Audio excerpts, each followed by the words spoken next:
Welcome, students from American Public University System. Welcome back to HCAD 520. And we are in week 2 already. And in week 2, we'll cover contemporary ethical dilemmas. Some of the course objectives are for you to examine the ethical values and principles that are inherent in healthcare. You'll also analyze the healthcare administrator slash manager's role in preventing and managing legal and ethical incidents within healthcare organizations. Got a lot of learning materials for you this week, particularly when it comes to reading in the course textbook, The Law of Healthcare Administration. You want to read chapter 11 and 12. Some really good readings regarding the top 10 ethical issues medical students should be taught, commitment to ethics, the role of hospital ethics committees in emergency medical practices, ethical dilemmas faced by healthcare workers during COVID 19, issues, implications, and suggestions, getting past DAC, departed January 11th, 1983 at peace, revisiting Tarsoff. And then there is a video, Planned Parenthood versus Casey. And I think once you start to grasp and survey some of the content there in week 2, it really lays a good foundation for the rest of what we'll do in this course. Remember your the PowerPoint presentations are also embedded into the course learning material. However, you don't want to use that as a substitute for the reading. I always tell my students that as good as the lectures are, certainly, the critical thinking assignments and the discussion board assignments are great, but where you get the tacit knowledge is through reading the textbook and reading those peer reviewed journal articles and other educational content. So please make sure that you are doing the reading and you're not substituting. The PowerPoint presentation or other aspects there uh, in favor of not doing the reading. Not, of course, suggesting that anyone in this class would do that. Real robust learning objectives here in week 2. There is a discussion board, there is a critical thinking assignment, and you have a quiz. So, regarding the discussion board, ethical dilemmas in healthcare, uh, after you read the readings and watch the video, what you're going to do is perform some outside research to address the issues. Remember, you must provide for your learning. And also, so your prompt is the ethical dilemmas that arise in situations where a choice must be between an unpleasant alternative that often requires caregivers to make decisions that may break some of the ethical norms or contradict some ethical values. So, you want to research ethical and legal dilemmas that are in healthcare provider professional relationships might face. You want to select one of those dilemmas that you're most passionate about and then discuss the dilemma and apply an ethical theory, principle, or value in your discussion. Remember, you want to explain your point of view from an ethical standpoint and then be prepared to defend that. And of course, the best way to support and defend anything, whether it's a discussion board, critical thinking assignment within the academic space, is to provide evidence. And in this case, integrated in text citations, even in your discussion board postings.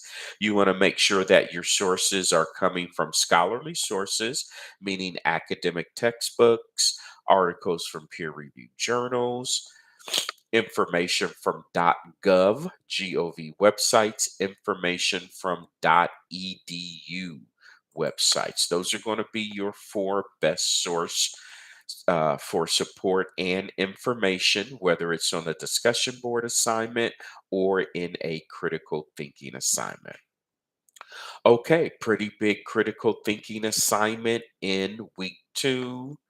And a couple of the learning objectives we want to address in the critical thinking assignment is for you to examine the ethical values and principles that are inherent within healthcare.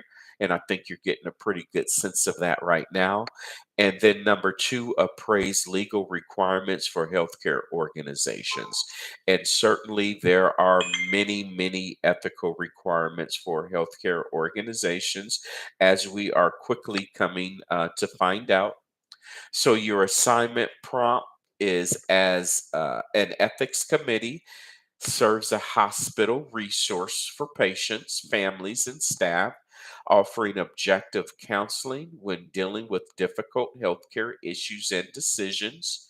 You want to examine the role and purpose of ethics committees in the healthcare environment, and you'll do that by adhering to the following instructions. You recently accepted a position as Chief Operating Officer of a brand new 25-bed critical access hospital. One of your first priorities is to establish an ethics committee. The Chief Executive Officer asks you to brief the executive leadership team on the following. And I suggest that you use the following as section headers and subheaders in your assignment.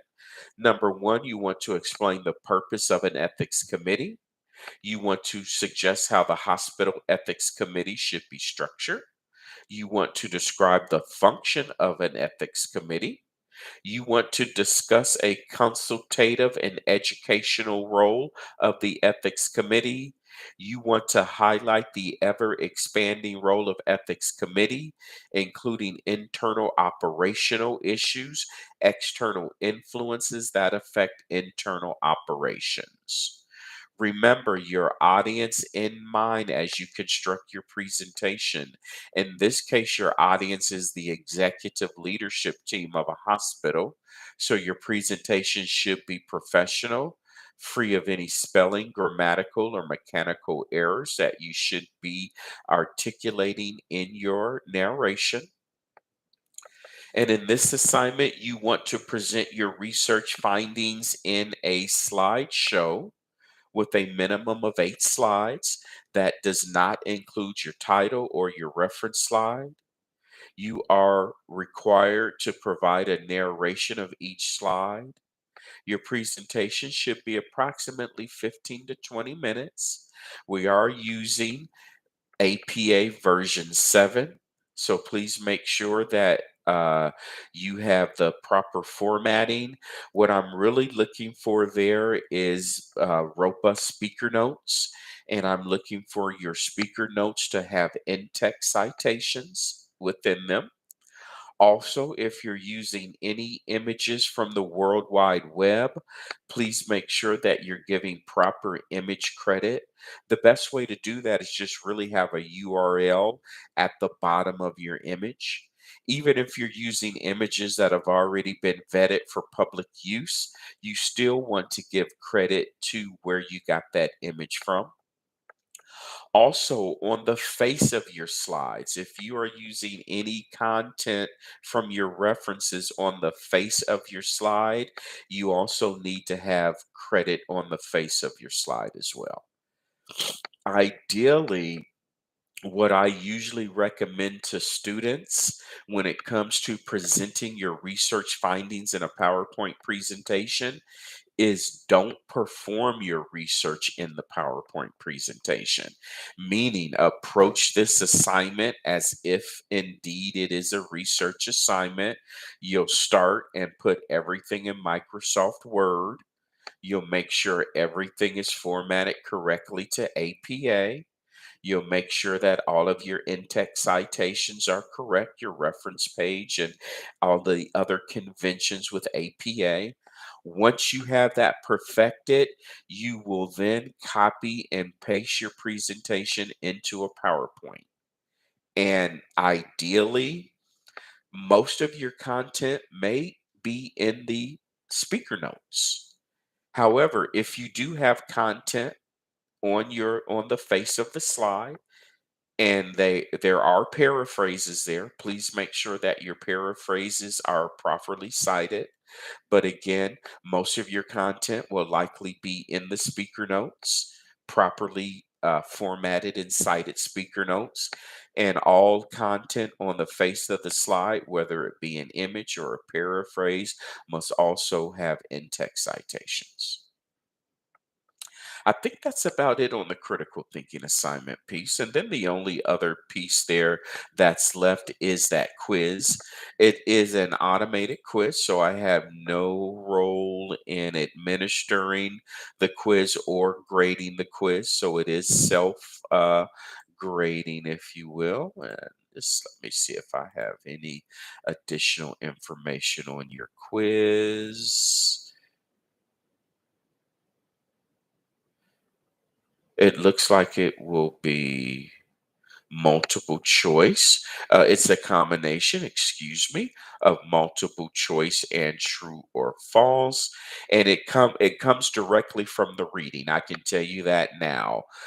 It's 20 questions, and it looks like approximately 10 of those questions come from chapter 11, and 10 of those questions come from chapter 12. Each question is worth 1 point each, so you get a total of 20 points. There is a 60-minute time limit on the quiz itself, and you are only allowed one attempt at the quiz. So, again, please make sure that you are doing your reading. In this case, chapters 11 and 12 as it relates to the quiz. You also have the PowerPoint to help supplement your reading. Again, not a substitute, but just a supplement for the reading. But I think you'll all do just fine. If you have any questions, comments, or concerns about the week 2 content, or really about week 1, by the time you look at this, your grades for week 1 have already been posted. So if you have any questions, comments, or concerns, please email me. I am here for you. I'm your partner in this process, and I'll do whatever it takes to make sure that you have the support you need to learn the content, to be successful in this course, and ultimately successful in your master's program. Okay, I think that's enough for one overview. Welcome to week 2, and I look forward to reading your critical thinking assignments and participating with you in the discussion board forum.